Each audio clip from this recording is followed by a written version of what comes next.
Hi haul ಎಲ್ರಿಗೂ ನಮಸ್ಕಾರ. ಇವತ್ತು ನಿನ್ನ ಜೊತೆ ನನ್ನ ಕತೆ ಧಾರಾವಾಹಿ ಏನೆಲ್ಲ ಆಗುತ್ತೆ ಅಂತ ನೋಡೋಣ. ಅಲ್ಲಿವರೆಗೂ ಯಾರೆಲ್ಲ ನನ್ನ ಚಾನಲ್ ನೋಡ್ತಿದ್ರೆ ಪ್ಲೀಸ್ ಸಬ್ಸ್ಕ್ರೈಬ್ ಮಾಡ್ಕೊಂಡು ನೋಡಿ. ಸಂಚಿಕೆ ಶೋನಲ್ಲಿ ಈ ಕಡೆ ಇಂದ್ರಾಣಿ ಕೆಲಸ ಮಾಡ್ಕೊಂಡು ಕೂತಿರ್ಬೇಕಾದ್ರೆ ಏನಾಯಿತು ನಾನು ಅಂದ್ಕೊಂಡಿದ್ದ ಕೆಲಸ ಏನಾಯಿತು, ನಾನು ನಿಂಗೆ ಎಷ್ಟೆಲ್ಲ ಹೇಳಿದ್ದೀನಿ ಕೇಳು ಅಂತೇಳಿ ಅರ್ಥ ಈ ಕಡೆ ಅವನು ಕೂಡ ಕೇಳ್ತಿರ್ಬೇಕಾದ್ರೆ ನೀನು ಯಾರಿಗೂ ಹೆಲ್ಪ್ ತೊಗೊತೀನಿ ಅಂತ ಅಂದಲ್ಲ, ಅವ್ರು ಏನು ಕೆಲಸ ಮಾಡಿದ್ರಾ ಇಲ್ವಾ ಅಂತ ಕೇಳ್ತಿರ್ಬೇಕಾದ್ರೆ ಯಾಕೆ ಇಷ್ಟೊಂದು ಅರ್ಜೆಂಟ್ ಮಾಡ್ತೀಯ, ಅವರು ಕೂಡ ಕೆಲಸ ಮಾಡ್ತೀನಿ ಅಂತ ಹೇಳಿದ್ದಾರೆ ಅಂದಮೇಲೆ ನೀನು ಯಾಕೆ ಇಷ್ಟು ಅರ್ಜೆಂಟ್ ಮಾಡ್ತೀಯ, ಅವ್ರು ಬರೋದು ಬರಲ್ಲ ಆಮೇಲೆ ಅಂತ ಇಂದ್ರಾಣಿ ಹೇಳ್ತಿರ್ಬೇಕಾದ್ರೆ ನನಗೆ ಅದೆಲ್ಲ ಗೊತ್ತಿಲ್ಲ, ನೀನು ಅವರಿಗೆ ಫೋನ್ ಮಾಡಿ ಕೇಳು ಅಂತ ಹೇಳಿ ಹೇಳ್ತಾ ಇರ್ತಾನೆ. ಅವ್ರು ಕೆಲಸ ಮಾಡಿಕೊಡ್ತಾರೆ ಸುಮ್ಮನೆ ಇರು ಅಂತ ಇಂದ್ರಾಣಿ ಹೇಳ್ತಿರ್ಬೇಕಾದ್ರೆ ನೀನು ಫೋನ್ ಮಾಡ್ತಾ ಇಲ್ವಾ ಅಂತ ಹೇಳಿದಾಗ ಸರಿ ಅಂತ ಹೇಳ್ಬಿಟ್ಟು ಇಂದ್ರಾಣಿ ಕೂಡ ಈ ಕಡೆ ದೇವಿಯನಿಗೆ ಫೋನ್ ಮಾಡಬೇಕು ಅಂತ ಹೇಳ್ಬಿಟ್ಟು ಫೋನ್ ಮಾಡ್ತಾ ಇರ್ತಾಳೆ. ಅಷ್ಟರಲ್ಲಿ ಈ ಕಡೆ ದೇವಿಯನಿ ಕೂಡ ಕಾಲ್ ರಿಸೀವ್ ಮಾಡಿಬಿಟ್ಟು ಹೇಳು ಇಂದ್ರಾಣಿ ಏನು ಈ ಶಶ ಅಂತ ಹೇಳಿ ಕೇಳಿದಾಗ ಅಲ್ಲೋ ನನ್ನ ಹೆಸರು ಹೇಳೋದಕ್ಕೆ ಹೋಗ್ಬಿಡಲ್ಲ, ಏನಾದರೂ ತೊಂದರೆ ಆದರೆ ಏನು ಅಂತ ಹೇಳಿ ಕೇಳಿದಾಗ ಅಯ್ಯೋ ಇಲ್ಲೇನೂ ತೊಂದರೆ ಆಗಲ್ಲ, ಇಲ್ಲಿ ಯಾರೂ ಇಲ್ಲ ಅಕ್ಕಪಕ್ಕ, ಏನು ವಿಷಯ ಹೇಳು ಫೋನ್ ಮಾಡಿದ್ದಕ್ಕೆ ಅಂತ ಕೇಳಿ ದೇವಿಯನಿ ಕೇಳ್ತಿರ್ಬೇಕಾದ್ರೆ ಏನಿಲ್ಲ ಪಲ್ಲವಿ ಮನೆಗೆ ಬರೋ ವಿಷಯ ಏನಾಯಿತು, ಎಲ್ಲಿ ತನಕ ಬಂತು ಅಂತೇಳಿ ಹೇಳ್ತಿರ್ಬೇಕಾದ್ರೆ ಅಯ್ಯೋ ಅದೀಗ ಸದ್ಯದಲ್ಲೇ ಆಗಲ್ಲ ಅಂತ ನನಗೆ ಅನಿಸ್ತಿದೆ ಅದು ಇಂದ್ರಾಣಿ ಅಂತೇಳಿ ಹೇಳ್ತಾ ಇರ್ತಾಳೆ. ಯಾಕೆ ಏನಾಯಿತು ದೇವಿಯಾನಿ ಅಂತ ಕೇಳಿದಾಗ ಆಗಲ್ಲ ಪಲ್ಲವಿ ತುಂಬ ಇದು ಮಾಡ್ಕೊಬಿಟ್ಟಿದ್ದಾಳೆ ಈ ಕಡೆ ನಿಮ್ಮ ಮಗನ ಬಗ್ಗೆ ಅವಳು ಸ್ವಲ್ಪ ಏನು ಯೋಚನೆ ಮಾಡ್ತಿಲ್ಲ. ಇವಾಗ ಅವನಿಂದ ದೂರ ಆಗೋದಕ್ಕೆ ಅವಳು ತುಂಬ ಪ್ರಯತ್ನ ಪಡ್ತಿದ್ದಾಳೆ. ಅದು ಅಲ್ಲದೆ ಮನೆಯವರೆಲ್ಲರೂ ಕೂಡ ಅದಕ್ಕೆ ಸಪೋರ್ಟ್ ಮಾಡ್ತಿದ್ದಾರೆ.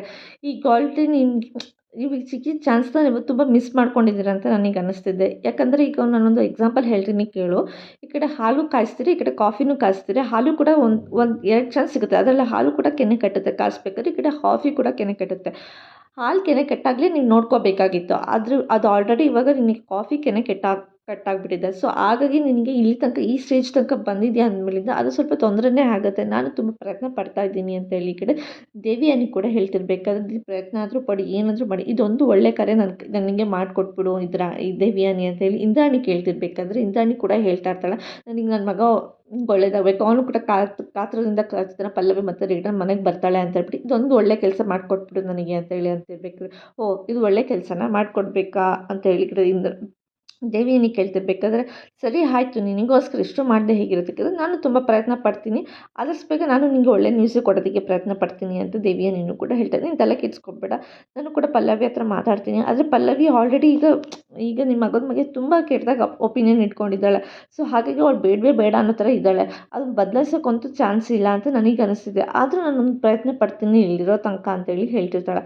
ಸರಿ ಆಯಿತು, ಆದಷ್ಟು ಬೇಗ ಗುಡ್ ನ್ಯೂಸೇ ಕೊಡು ಅಂತೇಳಿ ಕಡೆ ಇಂದ್ರಾಣಿ ಫೋನ್ ಕಟ್ ಮಾಡಿದಾಗ ಈ ಕಡೆ ಏನಾಯಿತು, ಏನು ವಿಷಯ, ಏನು ಅವಳು ಬರ್ತಾಳೆ ಅಥವಾ ನಾನೇ ಕರ್ಕೊಂಬರ್ಬೇಕಾ ಅಂತೇಳಿ ಅವನು ಕೂಡ ಹೊರಟಾಗ ಏಯ್ ಸಾಕು ಸುಮ್ಮನೆ ಕೂತ್ಕೊಳ್ಳೋ, ನೀನು ಮಾಡಿರೋ ಕೆಲಸಕ್ಕೆ ಇಷ್ಟೊಂದಲ್ಲ ಒಂಥರ ನಾನು ಬೇರೆಯವ್ರ ಹತ್ರ ಕೇಳೋ ಥರ ಆಯಿತು, ಸ್ವಲ್ಪ ತಾಳ್ಮೆಯಿಂದ ಇರು, ಬೇರೆಯವರು ಇವಾಗ ಹೇಳಿದಾರಲ್ಲ ನಾನು ಪ್ರಯತ್ನ ಪಡ್ತಿದ್ದೀನಿ ಅಂತ ಹೇಳ್ಬಿಟ್ಟು ಪಲ್ಲವಿಗೆ ಆಲ್ಮೋಸ್ಟ್ ನಿನ್ನ ಮನಸ್ಸಲ್ಲಿ ಅವಳ ಜಾಗ ಕೊಟ್ಟೇ ಇಲ್ಲ.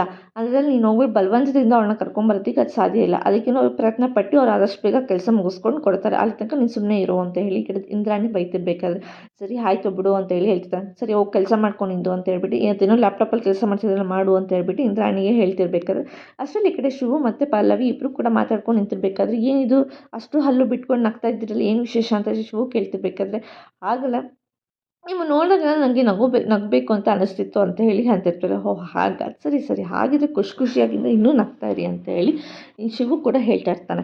ಅಷ್ಟರಲ್ಲಿ ಈ ಕಡೆ ಪಲ್ಲವಿ ಇದ್ದಳು, ನಾನು ನಿಮ್ಗೊಂದು ಕ್ವಶನ್ ಕೇಳ್ತೀನಿ ಆದರೆ ನೀವು ತಪ್ಪು ತಿಳ್ಕೊಬೇಡಿ ಅಂತ ಹೇಳಿ ಅಂತಿರ್ಬೇಕಾದ್ರೆ ಕೇಳಿ ಏನು ಅಂತ ಹೇಳಿ ಇಬ್ಬರು ಕೂಡ ಮಾತಾಡ್ತಾ ಇರಬೇಕಾದ್ರೆ ಅದೇ ಟೈಮ್ಗೆ ಈ ಕಡೆ ಯಾರು ಈ ಕಡೆ ಭೂಮಿ ಕೂಡ ಅವರಿಬ್ಬರು ಮಾತಾಡೋದನ್ನ ಕೇಳಿಸ್ಕೊತಾ ಇರ್ತಾಳೆ. ಏನಿಲ್ಲ ನೀವು ನಾನು ಅವತ್ತು ನನಗೆ ನೀವು ಸಮಾಧಾನ ಮಾಡೋದಕ್ಕೆ ಬಂದಾಗ ನಾನು ನಿಮ್ಗೆ ಸಮಾಧಾನ ಆಗಲ್ಲ, ಅದೇ ಅಜಿತ್ ಅವರು ಕೂಡ ನನಗೆ ಸಮಾಧಾನ ಮಾಡೋಕ್ಕೆ ಬಂದಾಗ ನಾನು ತುಂಬ ಸಮಾಧಾನ ಆಗಿಬಿಟ್ಟು ತುಂಬ ಜೋರಾಗಿ ನಕ್ಕೊಂಡು ಅವ್ರ ಜೊತೆ ಇದ್ದಾಗ ನಿಮಗೇನು ಬೇಜಾರಾಗಲಿಲ್ಲ ಅಂತ ಹೇಳ್ಬಿಟ್ಟು ಶಿವು ಕೇಳ್ತಾ ಇರ್ತಾಳೆ ಪಲ್ಲವಿ. ಹಾಗಲ್ಲೇ ನನಗೇನು ಬೇಜಾರಿಲ್ಲ, ನಾನು ಅದ್ರ ಬಗ್ಗೆ ಏನು ತಪ್ಪಾಗೂ ತಿಳ್ಕೊಳ್ಳಲ್ಲ, ನನಗೆ ನೀವು ಖುಷಿಯಾಗಿರಬೇಕು ಅಷ್ಟೇ, ನೀವು ಯಾವಾಗಲೂ ನಗ್ನಗ್ತಾ ಇರಬೇಕು ಅಷ್ಟೇ, ನಾನೇ ಅದಕ್ಕೆ ರೀಸನ್ ಆಗಬೇಕು ಅಂತ ಹೇಳ್ಬಿಟ್ಟು ನನಗೇನು ಆ ಥರ ಏನಿಲ್ಲ, ಒಟ್ಟಿನಲ್ಲಿ ನೀವು ನಗ್ನಗ್ತಾ ಇದ್ದರೆ ಸಾಕು, ಯಾರಿಂದಾದರೂ ನಿಮ್ಗೆ ಹೆಂಗಾದ್ರೂ ಆಗಲಿ ನೀನು ಖುಷಿಯಿಂದ ಇದೆ ಅಷ್ಟೇ ನನಗೂ ಸಾಕು ಅಂತ ಹೇಳಿ ಹೇಳ್ತಾ ಇರ್ತಾರೆ. ಓಹ್ ಹೌದಾ ಸರಿ ಅಂತ ಹೇಳ್ಬಿಟ್ಟು ಇಬ್ಬರು ಕೂಡ ಮಾತಾಡ್ಕೊಂಡು ನಿಂತ್ಕೊಂಡಿರ್ಬೇಕಾದ್ರೆ ಅಷ್ಟರಲ್ಲಿ ಈ ಕಡೆ ಭೂಮಿ ಕೂಡ ದಿಂಬೆಲ್ಲ ತೊಗೊಂಡ್ಬಂದು ಹಾಸಿಗೆ ಮೇಲೆ ಹಾಕ್ತಾ ಇರ್ತಾಳೆ. ಏನಿದು ಅಂತ ಹೇಳಿ ಕೇಳ್ತಾ ಇರ್ತಾರೆ. ಅಪ್ಪ ನನಗೊಂದು ತುಂಬ ಮೈಕೈ ನೋವು ಬಂದು ಸುಸ್ತೇ ಆಗೋಯ್ತು ಯಜಮಾನ್ರೆ ಅಂತ ಹೇಳ್ಬಿಟ್ಟು ಹೇಳ್ತಾ ಇರ್ತಾಳೆ. ಏನಕ್ಕೆ ಅಂತ ಕೇಳಿದಾಗ ಅಲ್ಲ ನೀವು ತಾನೇ ಹೇಳಿದ್ರು ನಮ್ಮಿಬ್ಬರ ಮಧ್ಯೆ ಜಾಸ್ತಿ ಅಂತರ ಇರಬೇಕು ಅಂತ ಹೇಳ್ಬಿಟ್ಟು ಅದಕ್ಕೆ ನಾನು ದಿಂಬು ತೊಗೊಂಡ್ಬಂದು ಶುದ್ಧ ಜೋಡಿಸೋಣ ಅಂತೇಳಿ ತೊಗೊಂಡು ಬಂದಿದ್ದೀನಿ ಅಷ್ಟು ಕಷ್ಟಪಟ್ಟು ಅಂತ ಹೇಳ್ತಾರೆ. ಅಲ್ಲ ಅಂತರ ಇರಬೇಕು, ಇಷ್ಟು ಗೋಡೆ ಕಟ್ಟಬೇಕು ಅಂತ ಅಂದರೆ ಮರಳು ಮತ್ತು ಸಿಮೆಂಟು ಅದೆಲ್ಲ ಬೇಕು ತಾನೇ, ಕಲ್ಲೆಲ್ಲ ನೀನು ನೋಡಿದ್ರೆ ಬರೀ ದಿಂಬು ತೊಗೊಂಡು ಬಂದಿರ್ತಿದ್ಯಾ ಅಂತ ಕೇಳಿದಾಗ ಓಹ್ ಕಲ್ಲು ಸಿಮೆಂಟ್ ಎಲ್ಲ ಬೇಕಾ ನಿಮಗೆ ಅಂತ ಹೇಳಿ ಹೇಳ್ತಿರ್ತಾರೆ. ಆದ್ರೂ ಕೂಡ ಸೈಮನ್ ನನಗೊಂದು ಡೌಟ್ ಬರ್ತಿದೆ ಅಂತ ಹೇಳಿ ಹೇಳ್ತಾರೆ. ನಿನಗೆ ಡೌಟ್ ಬಂದಿದ್ದರೆ ನೀನು ಕ್ಲಾರಿಫಿಕೇಷನ್ ತೊಗೊಳ್ಳೋ ತನಕ ನೀನು ಬಿಡಲ್ಲ, ಏನದು ಕೇಳು ಅಂತ ಹೇಳ್ತಿದ್ದೆ. ಅಲ್ಲ ಶಿವ ಪಾರ್ವತಿ ಥರ ಇದ್ದಾರೆ ಶಿವ ಮತ್ತು ಪಲ್ಲವಿಯವರು. ಅವರಿಬ್ಬರು ಯಾಕೆ ಒಂದಾಗಬಾರ್ದಿತ್ತು? ಅದು ಯಾಕೆ ಅವ್ರ ಮನಸ್ಸಲ್ಲೂ ಇವ್ರಿಗೆ ಪ್ರೀತಿ ಇದ್ದು, ಇವ್ರ ಮನಸ್ಸಲ್ಲೂ ಅವ್ರ ಮೇಲೆ ಪ್ರೀತಿ ಇದೆ. ಅವ್ರಿಬ್ಬರು ಯಾಕೆ ಶಿವ ಪಾರ್ವತಿ ಥರ ಒಂದಾಗ್ಬಿಟ್ಟು ಮದುವೆ ಆಗಬಾರ್ದು ಅಂತ ಹೇಳ್ಬಿಟ್ಟು ಮಾತಾಡ್ತಾ ಇರಬೇಕಾದ್ರೆ ಅಷ್ಟರಲ್ಲಿ ಈ ಕಡೆ ಶಿವ ಮತ್ತು ಪಲ್ಲವಿ ಇಬ್ಬರು ಕೂಡ ಬರ್ತಾರೆ. ಇದು ನೋಡ್ಬಿಟ್ಟು ಈ ಕಡೆ ಅಜಿತ್ ಕೂಡ ಸುಮ್ಮನೆ ಇರು ಅಂತ ಹೇಳ್ಬಿಟ್ಟು ಭೂಮಿಗೆ ಹೇಳಿದ್ರು ಕೂಡ ಸುಮ್ಮನೆ ಇರ್ದೇನೆ ಅವಳು ಕೂಡ ಮಾತಾಡ್ತಾನೇ ಇರ್ತಾಳೆ. ಅದು ನೋಡ್ಬಿಟ್ಟು ಸುಮ್ಮನೆ ಇರು ಒಂದು ನಿಮಿಷ ಅಂತ ಹೇಳ್ಬಿಟ್ಟು ತಿರುಗಿಸಿ ನೋಡ್ತಾಳೆ. ಅಲ್ಲ ಭೂಮಿಯರು, ನೀವು ಯಾಕೆ ನನ್ನ ಬಗ್ಗೆ ತಪ್ಪಾಗಿ ತಿಳ್ಕೊಂಡಿದ್ದೀರಾ ಅಂತೇಳಿ ಈ ಕಡೆ ಕೇಳ್ತಿರ್ತಾರೆ ಶಿವನು ಕೂಡ. ಅಲ್ಲಿ ನೋಡಿ ನಾವಿಬ್ಬರು ಒಂದು ಒಳ್ಳೆ ಫ್ರೆಂಡ್ಸ್ ಆಗಿದ್ದೀವಿ ಆಯಿತಾ, ನೀವು ಅದನ್ನು ತಪ್ಪಾಗಿ ತಿಳ್ಕೊಳ್ಳೋದಕ್ಕೆ ಹೋಗ್ಬಿಡಿ ಆಯಿತಾ ಅಂತ ಹೇಳ್ಬಿಟ್ಟು ಶಿವ ಮತ್ತು ಪಲ್ಲವಿ ಇಬ್ಬರು ಕೂಡ ಹೇಳ್ತಿರ್ತಾರೆ. ಆಗಲ್ಲ, ಇವ್ಳು ಮನಸ್ಸಲ್ಲಿ ಏನೋ ಹೇಳ್ಬಿಡ್ತಾಳೆ ಅಷ್ಟೇ, ಮನಸ್ಸಲ್ಲಿ ಏನು ಇಟ್ಕೊಳ್ಳಿ, ಸುಮ್ಮನೆ ಹಂಗೆ ಓಟ ಅಂತ ಹೇಳ್ಬಿಡ್ತಾಳೆ, ನೀವು ಅದನ್ನು ತಪ್ಪಾಗಿ ತಿಳ್ಕೊಳಕ್ಕೆ ಹೋಗ್ಬಿಡಿ ಅಂತ ಅಜಿತ್ ಕೂಡ ಶಿವಗೆ ಹೇಳ್ತಾ ಇರ್ತಾನೆ. ನನ್ನ ತಪ್ಪಾಗಿ ತಿಳ್ಕೊಂಡ್ರೆ ಸುಮಾರು ಜನ ಹಾಗೆ ಅಂದ್ಕೊಂಡಿದ್ರು, ಈಗ ಒಳ್ಳೆ ಫ್ರೆಂಡ್ಸು ಫುಲ್ಲು ಕ್ಲೋಸ್ ಆಗಿದ್ದಾರೆ ಅಂತ ಅಂದಮೇಲೆ ಯಾಕೆ ಬೇರೆಯವ್ರು ತಪ್ಪಾಗಿ ತಿಳ್ಕೊಂತೀರೋ, ಅವ್ರು ಫ್ರೆಂಡ್ಶಿಪ್ಪಲ್ಲೇ ಇದ್ದಾರೆ ಅಂತ ಹೇಳಿ ಯಾಕೆ ಅಂದ್ಕೊಳ್ಳಲ್ಲ ನೀವು? ನಾವಿಬ್ಬರು ಒಳ್ಳೆ ಫ್ರೆಂಡ್ಸು, ನಾವಿಬ್ಬರು ಕೊನೆ ತನಕ ಹೀಗೆ ಇರಬೇಕು ಅಂತ ನಾವು ಕೂಡ ಹಾಗೆ ಅಂದ್ಕೊಡ್ತೀವಿ. ನೀವು ಇದ್ರ ಬಗ್ಗೆ ಎಲ್ಲ ನೀವು ತಪ್ಪು ತಿಳ್ಕೊಳಕ್ಕೆ ಹೋಗ್ಬಿಡಿ ಅಂತ ಶಿವು ಕೂಡ ಅಜಿತ್ಗೆ ಮತ್ತು ಭೂಮಿಗೆ ಇಬ್ಬರು ಕೂಡ ಹೇಳ್ತಾ ಇರ್ತಾರೆ. ಆ್ಯಕ್ಚುಲಿ ಈ ಕಡೆ ಪಲ್ಲವಿ ಇದ್ದವರು, ನೀವು ತುಂಬ ತಪ್ಪು ತಿಳ್ಕೊಂಡಿದ್ರೆ ಹಾಗೆಲ್ಲ ನಾವಿಬ್ಬರು ಜಸ್ಟ್ ಫ್ರೆಂಡ್ಸು, ನೀವು ದಿನ ಕೇಳಿದರೆ ಅದಕ್ಕೆ ಕೊಟ್ಟು ಹೋಗೋದಾ ಅಂತೇಳಿ ಬಂದಿದ್ದೀವಿ ಅಂತ ಹೇಳ್ಬಿಟ್ಟು ಅವರಿಬ್ಬರು ಕೂಡ ಅಲ್ಲೋದ್ಮೇಲೆ ಅಸಲು ಈ ಕಡೆ ಅಜಿತ್ ಕೂಡ ನಿಂಗೆ ಸುಮ್ಮನೆ ಇರೋದಕ್ಕಾಗಲ್ಲ, ಯಾವಾಗ ನೋಡಿದ್ರು ಓಟ ಅಂತಲೇ ಇರ್ತಿಲ್ಲ, ಅದೇ ನೀವು ಸುಮ್ಮನೆ ಇರೋದಕ್ಕೆ ಏನು ತೊಂದರೆ, ಅಕ್ಕಪಕ್ಕ ಏನು ನಡೀತಿದೆ ಏನು ವಿಚಾರ ಅಂತ ಹೇಳಿ ಮಾತಾಡು, ನಾವು ಬೇರೆಯವ್ರ ಮನೆಗೆ ಬಂದಿದ್ದೀವಿ, ಸ್ವಲ್ಪ ಯೋಚನೆ ಮಾಡಿ ಮಾತಾಡು ಅಂತ ಹೇಳ್ಬಿಟ್ಟು ಭೂಮಿ ಕೂಡ ಹೇಳ್ತಿರ್ಬೇಕಾದ್ರೆ ಅಸಲು ಈ ಕಡೆ ಕಾರ್ತಿಕ್‌ಗೆ ಫೋನ್ ಮಾಡಿ ಅವ್ರ ಅಮ್ಮನೂ ಕೂಡ ಅಲ್ಲೇನೋ ಕೆಲಸ ಮಾಡ್ತಿದ್ದೀನಿ ನೀನು, 1 ವರ್ಷ ದುಡಿದ್ರೆ 2 ವರ್ಷ ಕುತ್ಕೊಂಡು ತಿಂತೀಯ ಅಷ್ಟೇ ತಾನೇ, ನೀನು ಇಲ್ಲಿಗೆ ಬಂದು ಜೀವನ ಪರ್ಯಂತ ಲೈಫ್ ಲಾಂಗ್ ನೀನು ಸೌಮ್ಯನ ಮದುವೆ ಆದರೆ ಆರಾಮಾಗಿ ಕುತ್ಕೊಂಡು ತಿನ್ಬೋದು ನೀನು, ಯಾಕೆ ಸುಮ್ಮನೆ ಅಷ್ಟೊಂದು ಕಷ್ಟಪಡ್ತೀಯ? ನಾನು ನಿನ್ನ ಮಾತು ಕೇಳು. ನಿಮ್ಮ ಅಪ್ಪ ಅಂತೂ ಏಕ್ದಮ್ ₹1 ಇದನ್ನು ದುಡಿಯಲ್ಲ, ಏನು ಮಾಡೋದು, ತಿಮ್ಮಣ್ಣನ ಥರ ಇರ್ತಾರೆ. ಅವರು ನಂಬ್ಕೊಂಡಿದ್ರೆ ನಮಗೆ ಈ ಜನ್ಮದಲ್ಲಿ ನಾವು ಏನೂ ಉದ್ಧಾರ ಆಗಲ್ಲ ಕಣೋ, ಅದಕ್ಕೆ ಕಣೋ ನೀನು ಸೌಮ್ಯನ ಮದುವೆ ಆಗೋ, ಆದಷ್ಟು ಬೇಗ ತುಂಬ ದೊಡ್ಡ ಶ್ರೀಮಂತರಾಗ್ತೀಯ, ಕೈ ತುಂಬ ದುಡ್ಡು ಸಿಗುತ್ತೆ, ಆರಾಮಾಗಿ ಲೈಫ್ ಲಾಂಗ್ ಕುತ್ಕೊಂಡು ತಿನ್ಬೋದು. ನನ್ನ ಮಾತು ಕೇಳು, ಅಲ್ಲಿರೋದು ಬೇಡ, ಬೇರೆ ದೇಶದಲ್ಲಿ ಇದು ಯಾಕೆ ಸುಮ್ಮನೆ ಒದ್ದಾಡ್ತೀಯ ನೀನು, ಇಲ್ಲಿಗೆ ಬಾ, ನನ್ನ ಜೊತೆ ಬಾ, ನೀನು ನನ್ನ ಮಾತು ಕೇಳು, ಸೌಮ್ಯನ ಮದುವೆ ಆಗು ಅಂತೇಳಿ ಅವ್ರ ಮಗನಿಗೆ ತುಂಬ ಫೋರ್ಸ್ ಮಾಡಿ ಹೇಳ್ತಾ ಇರ್ತಾಳೆ. ಸರಿ ಅಮ್ಮ ಆಯಿತು ಅಂತೇಳಿ ಅವನು ಕೂಡ ಫೋನ್ ಕಟ್ ಮಾಡಿದ್ಮೇಲಿಂದ ಈ ಕಡೆ ಇವಳು ಕೂಡ ಅಲ್ಲ ನಾನು ಆದಷ್ಟು ಬೇಗ ಶ್ರೀಮಂತರು ಆಗಬೇಕು, ಪಲ್ಲವಿ ಆದಷ್ಟು ಬೇಗ ಸೌಮ್ಯ ನಮ್ಮನೆ ಸೊಸೆಯಾಗಿ ಬರಬೇಕು, ಅವಳನ್ನ ನಾನು ನೋಡ್ಕೋಬೇಕು, ಅವಳನ್ನ ಹೇಗೆ ನೋಡ್ಕೊತೀನಿ ಅಂತಂದರೆ ನಾವು ಶ್ರೀಮಂತರಾಗಬೇಕು ಆ ರೇಂಜ್ಗೆ, ಒಟ್ಟಿನಲ್ಲಿ ನಾನು ಈ ಮದುವೆನ ಕ್ಯಾನ್ಸಲ್ ಮಾಡಿ ಸೌಮ್ಯನ ನಮ್ಮನೆ ಸೊಸೆಯಾಗಿ ಮಾಡ್ಕೋಬೇಕು ಅಂತ ಹೇಳ್ಬಿಟ್ಟು ಈ ಕಡೆ ಇವಳು ಕೂಡ ಮಾತಾಡ್ಕೊಂಡು ಅವಳ ಮನಸ್ಸಲ್ಲೇ ಅಂದ್ಕೊತಾ ಇರ್ತಾಳೆ.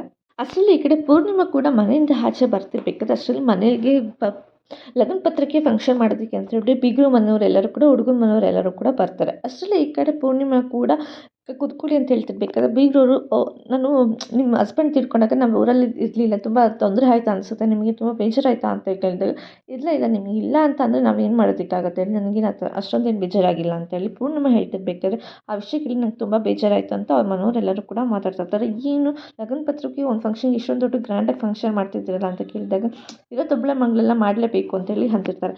ಅಸಲು ಈ ಕಡೆ ಪೂರ್ಣಿಮಾನ ಕೂಡ ಎಲ್ಲರಿಗೂ ಪರಿಚಯ ಮಾಡ್ಕೊಂಡು ಇವಳು ನನ್ನ ಫ್ರೆಂಡ್ ಅಂತ ಹೇಳಿ ಪರಿಚಯ ಮಾಡಿ ಸಂಗೀತ ಮತ್ತು ಅವ್ರ ಗಂಡ ಅಂತ ಹೇಳ್ತಿರ್ಬೇಕಾದ್ರೆ ಸಂಗೀತ ಕೂಡ ಈ ಕಡೆ ಅಜಿತ್ ನನ್ನ ಮಗ ಇನ್ಸ್ಪೆಕ್ಟರ್ ಆಗಿದ್ದಾನೆ ಅಂತ ಹೇಳಿದಾಗ ಅಲ್ಲಿಗೆ ಬಂದಿರೋ ಹುಡುಗನ ಕೂಡ ಇನ್ಸ್ಪೆಕ್ಟರಾ ಅಂತ ಕೇಳಿದಾಗ ಅಜಿತ್ ಕೂಡ ಯಾಕೆ ತುಂಬ ಗಾಬರಿ ಆಗಿದ್ದೀರಾ, ಏನು ವಿಷಯ ಅಂತ ಕೇಳಿದಾಗ ಇನ್ಸ್ಪೆಕ್ಟರ್ ನೋಡಿ ಕಳ್ಳ ಭಯ ಪಡ್ಬೇಕು, ನೀವ್ಯಾವ ಭಯ ಪಡ್ತಿದ್ದೀರ ಅಂತ ಅಂದಾಗ ನಾನು ಕೂಡ ಕಳ್ಳನೇ ಅಲ್ವಾ ಅಂದರೆ ಸೌಮ್ಯ ಹೃದಯ ಕದ್ದಿರೋ ಕಳ್ಳ ಅಲ್ವಾ ನಾನು ಅಂತ ಹೇಳಿ ಅವನು ಕೂಡ ಹೇಳ್ತಾ ಇರ್ತಾನೆ. ಅಸಲು ಈ ಕಡೆ ಬೆಲ್ ರಿಂಗ್ ಆಗ್ತಿರುತ್ತೆ ಅಂತ ಹೇಳ್ಬಿಟ್ಟು ಈ ಕಡೆ ಆ ಭೂಮಿ ಕೂಡ ಮನೆ ಬಾಗಿಲು ತೆಗೆಯೋದಕ್ಕೆ ಅಂತ ಹೋದಾಗ ಈ ಕಡೆ ನೋಡಿದ್ರೆ ಮೀನಾ ಕೂಡ ಹೂ ತೊಗೊಂಡು ಮನೆ ಬಾಗಿಲ ಹತ್ರ ಬಂದಿರ್ತಾಳೆ. ಯಾರಿದು ನೀವು, ಏನಕ್ಕೆ ಬಂದಿದ್ದೀರಾ ಅಂತ ಹೇಳ್ಬಿಟ್ಟು ಈ ಕಡೆ ಭೂಮಿ ಕೂಡ ಕೇಳಿದಾಗ ಏನಿಲ್ಲ ಪೂರ್ಣಿಮಾ ಅಮ್ಮವರು ಹೂ ಬೇಕು ಅಂತ ಅಂದಿದ್ರು, ಫಂಕ್ಷನ್ ಇದೆ ಅಂತ, ಅದಕ್ಕೆ ತಂದ್ಕೊಡಕ್ಕೆ ಹೋಗಕ್ಕೆ ಬಂದಿದ್ದೀನಿ ಅಂತ ಅಂದಾಗ ಹೌದಾ ಒಳಗೆ ಬನ್ನಿ ಅಂತ ಭೂಮಿ ಕರೆದಾಗ ಇಲ್ಲ ಅವ್ರಿಗೆ ಬರೋದಕ್ಕೆ ಹೇಳಿ, ನಂಗೆ ಸ್ವಲ್ಪ ಕೆಲಸ ಇದೆ ಅರ್ಜೆಂಟಾಗಿ ಹೋಗಬೇಕು ಅಂತ ಮೀನಾ ಹೇಳ್ತಿರ್ಬೇಕಾದ್ರೆ ಅಯ್ಯೋ ಏನಿಲ್ಲ ಅವರು ಒಳಗಡೆ ತುಂಬ ಬ್ಯುಸಿ ಇದ್ದಾರೆ, ನೀವೇ ಬಂದು ಕೊಟ್ಟೋಗಿ ಅಂತೇಳಿ ಅಂತಿರ್ತಾರೆ. ಅಸಲು ಈ ಕಡೆ ಎಲ್ಲರೂ ಕೂಡ ಮಾತಾಡ್ಕೊಂಡು ಕೂತಿರ್ಬೇಕಾದ್ರೆ ಅಲ್ಲ ಪೂರ್ಣಿಮಾ ಮೀನಾ ಬಂದುಬಿಟ್ಟು ಹೂ ತೊಗೊಳ್ಳಿ ಅಮ್ಮ ಅಂತ ಕೊಟ್ಟಾಗ ನಾನು ಅಷ್ಟೇ ಸಂಗೀತನ ಕರೆದ್ಬಿಟ್ಟು ಸಂಗೀತ ಕೂಡ ಹೇಳ್ತಿರ್ತಾಳೆ ಹೂ ತೊಗೋ ಅಂತ ಕೊಟ್ಟಾಗ ಅಲ್ಲ ಪೂರ್ಣಿಮಾ ನೀನು ಯಾಕೆ ಇಷ್ಟೊಂದೆಲ್ಲ ಇದು ಮಾಡ್ತೀಯ ನೋಡು, ಹುಡ್ತಾಗ್ಲಿಂದನೂ ನಿನಗೆ ಹೂವು ಮತ್ತು ಕುಂಕುಮ ಅರ್ಶಿನ ಕುಂಕುಮ ಪ್ರತಿಯೊಂದು ನಿಂಗೆ ಹುಡ್ತಾಗ್ಲಿಂದ ನಿನ್ನ ಜೊತೆನೇ ಬಂದಿದ್ದೆ, ತಾಳೆ ಮತ್ತು ಕಾಲನ್ನ ನಿನ್ನ ಗಂಡ ಬಂದಮೇಲೆ ಬಂದಿರೋದು, ಅದಕ್ಕೂ ಸಂಬಂಧ ಇಲ್ಲ, ನೀನು ಹೂ ತೊಗೊಳೋದ್ರಲ್ಲಿ ಏನೂ ತಪ್ಪಿಲ್ಲ ಅಂತ ಹೇಳಿ ಸಂಗೀತ ಕೂಡ ಹೇಳ್ತಿರ್ಬೇಕಾದ್ರೆ ಹಾಗೆಲ್ಲ ಶುಭ ಕಾರ್ಯ ನಡೀತಿದೆ ಅಂದಮೇಲೆ ನನ್ನಂಥವಳು ಹೂ ತೊಗೋಬಾರ್ದು, ಅದು ಅಪಶಕುನ ಅಂತೇಳಿ ಪೂರ್ಣಿಮಾ ಹೇಳ್ತಿರ್ಬೇಕಾದ್ರೆ ನಾನು ತಿಳ್ಕೊಂಡಿರೋದೇ ತಪ್ಪು, ಆ ಥರ ಏನಿಲ್ಲ ಅಂತ ಹೇಳ್ಬಿಟ್ಟು ಸಂಗೀತ ಕೂಡ ಹೇಳ್ತಾ ಇರ್ತಾಳೆ.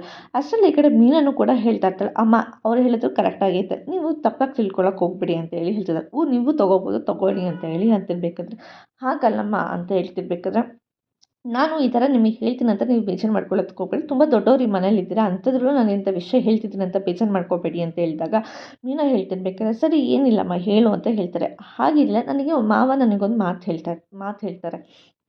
ಒಂದು ಒಂದು ಮದುವೆ ನಡೀತಿದೆ, ಶುಭ ಕಾರ್ಯದಲ್ಲಿ ಈ ಕಡೆ ಪೂಜಾರು ಕೂಡ ಕೂತಿರ್ತಾರೆ. ಅದೇ ಟೈಮ್‌ಗೆ ಒಬ್ಬ ಗೆಸ್ಟ್ ಆಗಿ ಅವನು ಕೂಡ ಬರ್ತಾನೆ. ಅವನು ಕೂಡ ತುಂಬ ಬೇಜಾರಲ್ಲಿದ್ದಾಗ ಇನ್ನೊಬ್ಬ ಬಂದು ಕೇಳ್ತಾನೆ, "ಯಾಕೆ ಇಷ್ಟೊಂದು ಬೇಜಾರಲ್ಲಿದ್ಯಾ?" ಅಂತ ಹೇಳ್ಬಿಟ್ಟು. ಅವನು ಕೂಡ ಹೇಳ್ತಾ ಇರ್ತಾನೆ, "ಏನಿಲ್ಲ, ನನಗೆ ತುಂಬ ಇಷ್ಟಪಟ್ಟವರು ನನ್ನನ್ನ ತುಂಬ ದೂರ ಆಗಿ ಈ ಕಡೆ ಸತ್ತೋದ್ರು. ಅದಕ್ಕೆ ಅವ್ರನ್ನ ಮಣ್ಣು ಮಾಡಿ ನಾನು ಸ್ಮಶಾನದಿಂದ ಬರ್ತಿದ್ದೀನಿ" ಅಂತ ಅಂದೆ ಹೇಳ್ತಿರ್ಬೇಕಾದ್ರೆ, "ಏನು ನೀನು ಸ್ಮಶಾನದಿಂದ ಬರ್ತೀನಿ" ಅಂತೇಳಿ ಅವನು ಕೂಡ ಒಬ್ಬ ಹೇಳ್ತಿರ್ಬೇಕಾದ್ರೆ, ಇನ್ನೊಬ್ಬ ಕೂಡ ಹೇಳ್ತಾನೆ, "ಸ್ಮಶಾನದಿಂದ ಬಂದ್ರೂ ಕೂಡ ಅದು ಶಿವನಿಗೆ ಇಷ್ಟವಾಗಿದ್ದ ಜಾಗ ಅದು. ಹತ್ರದಲ್ಲಿ ಅಲ್ಲಿಂದ ಬಂದಿದ್ದಾರೆ ಅಂತಂದರೆ ಏನೂ ತಪ್ಪಿಲ್ಲ ಅದರಲ್ಲಿ.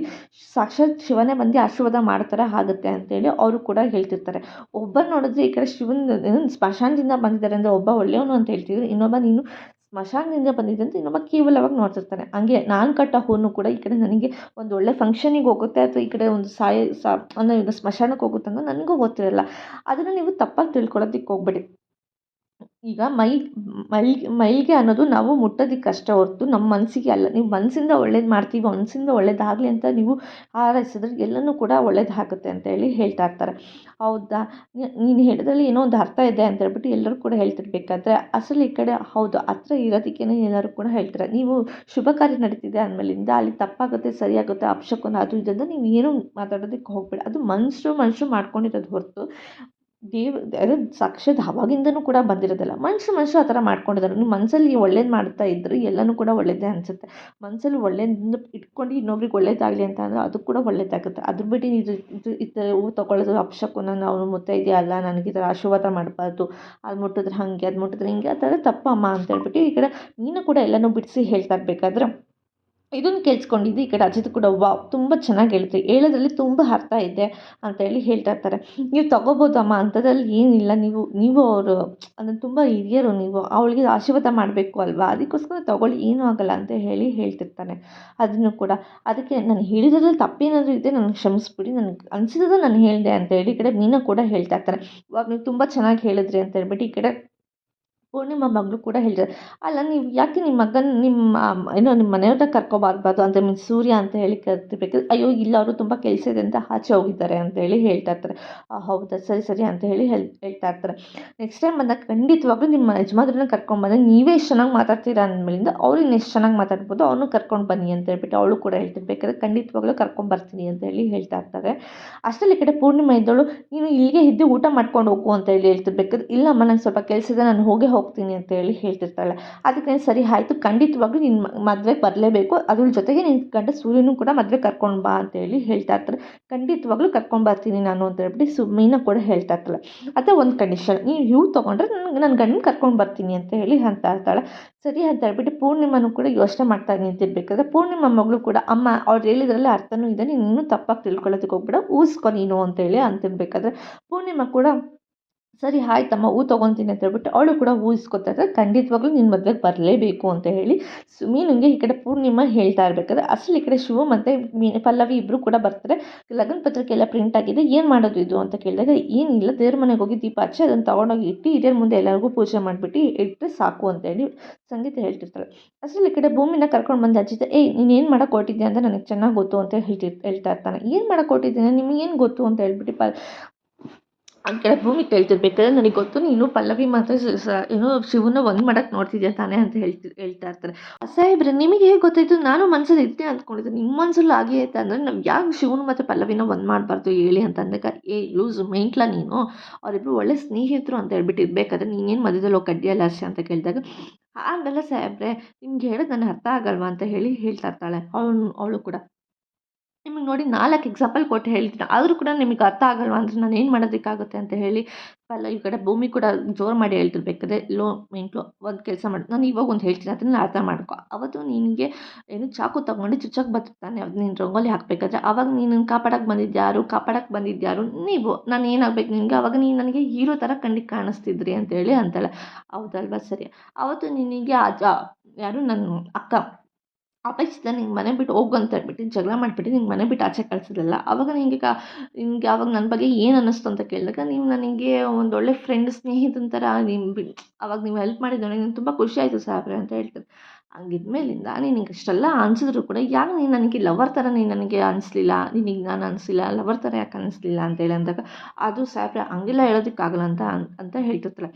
ಅಲ್ಲ ನಿನಗೆ ಆ ಥರ ನಾನು ಅಷ್ಟೊಂದೆಲ್ಲ ಹೆಲ್ಪ್ ಮಾಡಿದ್ರು ಕೂಡ ನಿನಗೆ ನಾನು ಲವರ್ ಅಂತಲೂ ಅನಿಸ್ಲಿಲ್ಲ ಅಂತ ಅಂದಮೇಲಿಂದ ಹಾಗಂತಾನೆ ಅವ್ರಿಬ್ಬರ ಮಧ್ಯದಲ್ಲಿ ಏನೋ ಒಂದು ಸ್ನೇಹ ಇರುತ್ತೆ. ಈಗ ಎಲ್ಲನೂ ಇದು ಏನೂ ಇಲ್ದಿರೋ ಥರ ಪಲ್ಲವಿ ಇರ್ಬೇಕಾದ್ರೆ ಅವ್ರಿಗೊಂದು ಒಳ್ಳೆ ಆಸರೆ ಆಗಿ ಈ ಕಡೆ ಶಿವ ಅವ್ರು ನಿಂತಿದ್ದಾರೆ. ಅವ್ರ ಕಣ್ಣಿಗೆ ಅವ್ರು ಮೋಸ್ಟ್ಲಿ ಅವ್ರು ಅದೇ ಥರ ಕಾಣಿಸ್ಬೋದು, ಒಳ್ಳೆ ಸ್ನೇಹಿತನ ಥರ ಕಾಣಿಸ್ತಿರ್ಬೋದಲ್ವಾ? ನೀನು ಯಾಕೆ ಅವ್ರ ಬಗ್ಗೆ ರಿಲೇಷನ್‌ಶಿಪ್ ಬಗ್ಗೆ ನೀನು ಯಾಕೆ ತಪ್ಪಾಗಿ ತಿಳ್ಕೊತೀಯ ಹೇಳು? ಎಲ್ಲರೂ ಒಂದೇ ಥರ ಇರಲ್ಲ. ಈಗ ನೋಡು ಪ್ರಪಂಚದಲ್ಲಿ ಎಲ್ರಿಗೂ ನಾವಿಬ್ಬರು ಗಂಡ ಹೆಂಡತಿ ಅಂತ ಅನಿಸಿದೆ. ಆದರೆ ನಾವಿಬ್ಬರು ಏನು ಗಂಡ ಹೆಂಡತಿ ಥರ ಇದ್ದೀವಾ? ಇಲ್ಲ. ನಾವಿಬ್ಬರು ಒಂದು ಒಳ್ಳೆ ಫ್ರೆಂಡ್ಸ್ ಥರ ಇದ್ದೀವಿ. ಅದು ನಮ್ಮಿಬ್ಬರ ಮಧ್ಯದಲ್ಲಿ ಗೊತ್ತು. ಹಾಗೆಯೇ ಅವರೂ ಕೂಡ ಒಂದೊಳ್ಳೆ ಫ್ರೆಂಡ್ ಥರ ಇದ್ದಾರೆ. ನೀನು ಅವರಿಬ್ಬರ ರಿಲೇಷನ್‌ಶಿಪ್‌ನ ಹಾಳು ಮಾಡೋದಕ್ಕೆ ಹೋಗ್ಬೇಡ. ಅವ್ರು ಹೇಗಿದ್ದಾರೋ ಹಾಗಿರೋದಕ್ಕೆ ಬಿಟ್ಬಿಡು. ಇನ್ನು ನಾವು ಬೇರೆ ಮನೆಗೆ ಬರ್ತಿದ್ದೀವಿ. ನಮ್ಮ ಮರ್ಯಾದೆನ ಉಳಿಸು ಅಂತ ಹೇಳ್ಬಿಟ್ಟು ಅಜಿತ್ ಕೂಡ ಹೇಳ್ತಿರ್ಬೇಕಾದ್ರೆ, ಆಗಲ್ಲ ಸಾಹೇಬ್ರೆ ಇಷ್ಟೆಲ್ಲ ಹೇಳಿದ್ರು ಕೂಡ ನೀನು ಆಗಲ್ಲ ಸಾಹೇಬ್ರೆ ಅಂತಿದ್ಯಲ್ಲ ಅಂದಾಗ, ಸರಿ ಆಯ್ತು ಬಿಡು ಆಯಿತು ನಾನು ಅವ್ರ ವಿಷಯಕ್ಕೇನು ಹೋಗಲ್ಲ ಅಂತೇಳಿ ಹೇಳ್ತೀನಿ. ಅಲ್ಲ ಇಷ್ಟು ಒಂದೊಳ್ಳೆ ವಿಷಯನ ಹೇಳ್ತಿದ್ದೀನಿ ಅಷ್ಟು ಬೇಗ ಒಪ್ಕೊಂಡ್ಬಿಟ್ಟಲ್ಲ ಹೆಂಗೆ ಸಾಧ್ಯ ಇದು ಅಂತ ಹೇಳಿ ಕೇಳ್ತಾ ಇರ್ತಾನೆ ಅಜಿತ್ ಕೂಡ. ಅಲ್ಲ ನೀವು ಹೇಳಿದ್ರಿ ಅಂತ ಒಪ್ಕೊಂಡಿದ್ದೆ ಅದ್ರಲ್ಲಿ ಬೇರೆ ಏನು ಕೊಣುಕುಡುಕ್ತಿದ್ದೀರ ನೀವು ಅಂತ ಹೇಳ್ಬಿಟ್ಟು ಭೂಮಿ ಕೂಡ ಬೈತಾ ಇರ್ತಾರೆ. ಸರಿ ಆಯಿತು ಹೋಗು ನೆಕ್ಸ್ಟ್ ಅವ್ರ ವಿಷಯಕ್ಕೆ ನೀನು ತಲೆ ಹಾಕ್ಬೇಡ ಅಂತ ಹೇಳ್ಬಿಟ್ಟು ಭೂಮಿಗೆ ವಾರ್ನ್ ಮಾಡಿ ಕಳಿಸಿದ್ರು ಕೂಡ ಸರಿ ಆಯಿತು ಸಾಹೇಬ್ರೆ ಅಂತ ಅಲ್ಲಿಂದ ಭೂಮಿಯು ಕೂಡ ಹೊರಡ್ತಾಳೆ. ನೆಕ್ಸ್ಟ್ ಟೈಮ್ ನೀವೇನಾದರೂ ನನಗೆ ಮೆಂಟ್ಲು ಅಂತ ಕರೆದ್ರೆ ನೋಡಿ ಸುಮ್ಮನೆ ಇರಲ್ಲ ನಾನು ಅಂತ ಹೇಳ್ಬಿಟ್ಟು ಈ ಭೂಮಿ ಕೂಡ ಬೈದ್ಬಿಟ್ಟು ಅಲ್ಲಿಂದ ಹೋದಾಗ, ಅಲ್ಲ ಇವ್ಳು ನೋಡಿದ್ರೆ ಇಷ್ಟೊಂದು ಆರಾಮಾಗಿ ಹೋಗ್ತಿದ್ಳು, ಇವ್ಳನ್ನ ಯಾವುದೇ ಕಾರಣಕ್ಕೂ ನಂಬೋದಕ್ಕಾಗಲ್ಲ, ಇವಳ ಮೇಲೆ ಒಂದು ಕಣ್ಣು ಇಟ್ಟಿರಬೇಕು ನಾನು ಅಂತ ಹೇಳ್ಬಿಟ್ಟು ಈ ಕಡೆ ಅಜಿತ್ ಕೂಡ ಭೂಮಿ ಮೇಲೆ ಕಣ್ಣು ಇಡ್ತೀನಿ ಅಂತ ಹೇಳ್ತಿರ್ಬೇಕಾದ್ರೆ ಅಷ್ಟರಲ್ಲಿ ಈ ಕಡೆ ಒಂದು ದೇವಿ ಅವತಾರದಲ್ಲಿ ಭೂಮಿ ಕೂಡ ಒಂದು ದೇವಿ ಅವತಾರದಲ್ಲಿ ಬರ್ತಾಳೆ. ಅಷ್ಟರಲ್ಲಿ ಈ ಕಡೆ ಏನಿದು ನೀನು ಏಕೆ ಈ ಥರ ಇದೆಯಾ ಅಂತ ಹೇಳ್ಬಿಟ್ಟು ಈ ಕಡೆ ಇವ್ಳನ್ನ ಕೇಳ್ತಿರ್ಬೇಕಾದ್ರೆ ಸಾಕ್ಷಾತ್ ದೇವತೆ ಥರ ಕಾಣಿಸ್ತೀರ ನೀವು ನನಗೆ ಅಂತ ಎಲ್ಲರೂ ಕೂಡ ಹೇಳ್ತಿರ್ಬೇಕಾದ್ರೆ ಈ ಕಡೆ ಪಲ್ಲವಿ ಮತ್ತು ಅಜಿತ್ ಕೂಡ ಭೂಮಿ ಆ್ಯಕ್ಟಿಂಗ್ ಮಾಡ್ತಿರೋದನ್ನ ನೋಡ್ಕೊಂಡು ಕೂತಿರ್ತಾರೆ. ಈ ಕಡೆ ನೀನು ಒಳ್ಳೇದು ಮಾಡಬೇಕು, ಬೇರೆಯವ್ರಿಗೆಲ್ಲ ಕೆಟ್ಟದ್ದು ಮಾಡೋದಕ್ಕೆ ಹೋಗ್ಬಾರ್ದು, ನೀನೇನಾದರೂ ಒಳ್ಳೇದು ಮಾಡಿದ್ರೆ ಮಾತ್ರ ನಿನಗೆ ನಾನು ಒಲ್ದು ಬರ್ತೀನಿ, ಇಲ್ಲಾಂದರೆ ನೋಡು ನಿನಗೆ ನಾನು ಶಿಕ್ಷೆ ಕೊಡ್ತೀನಿ ಅಂತ ಹೇಳ್ಬಿಟ್ಟು ಭೂಮಿ ಕೂಡ ಆ್ಯಕ್ಟಿಂಗ್ ಮಾಡಿ ಹೇಳ್ತಾ ಇರ್ತಾಳೆ. ಇದನ್ನೆಲ್ಲ ಈ ಕಡೆ ಭೂಮಿ ಮತ್ತು ಈ ಕಡೆ ಅಜಿತ್ ಮತ್ತು ಪಲ್ಲವಿ ಇಬ್ಬರು ಕೂಡ ಕೂತ್ಕೊಂಡು ಈ ಕಡೆ ಭೂಮಿ ಆ್ಯಕ್ಟಿಂಗ್ನ ನೋಡ್ತಾ ಇರ್ತಾರೆ. ಇವತ್ತಿನ ಸಂಚಿಕೆಯಲ್ಲಿ ಮುಕ್ತಾಯಿತು. ನಾಳೆಯ ಸಂಚಿಕೆಯಲ್ಲಿ ಏನಾಯಿತು ಅಂತ ಹೇಳ್ತೀನಿ. ಎಲ್ಲರಿಗೂ take care, bye bye, thanks for watching.